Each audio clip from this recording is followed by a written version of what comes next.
আমরা রাতে ঘুমানোর পর বন্ধু প্রচুর স্বপ্ন দেখি, বিভিন্ন টাইপের স্বপ্ন। কিন্তু তুমি কি জানো এই স্বপ্নের মাধ্যমে এই ইউনিভার্স, এই ব্রহ্মাণ্ড কিংবা আমাদের অবচেতন মন আমাদের কিছু গভীর সংকেত দেয় যে আমাদের লাইফে কি হতে চলেছে, কি আগে আসছে। তো আজকে সেই ব্যাপারেই তোমাদের সাথে কথা বলবো। তিনটে স্বপ্ন নিয়ে বলবো যে সেই তিনটে স্বপ্ন যদি তোমরা দেখো তাহলে তার কি কি মানে হয়, কি কি হতে পারে।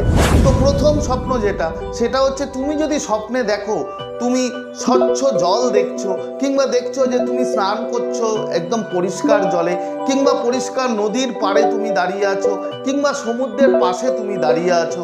যদি এমন স্বপ্ন দেখো তাহলে বন্ধু ধরে নাও যে তোমার জীবনে মানসিক শান্তি আসতে চলেছে।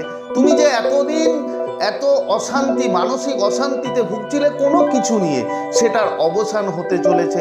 তো এরপরে আরও আছে, কিন্তু শর্টস ভিডিওতে বলা সম্ভব না।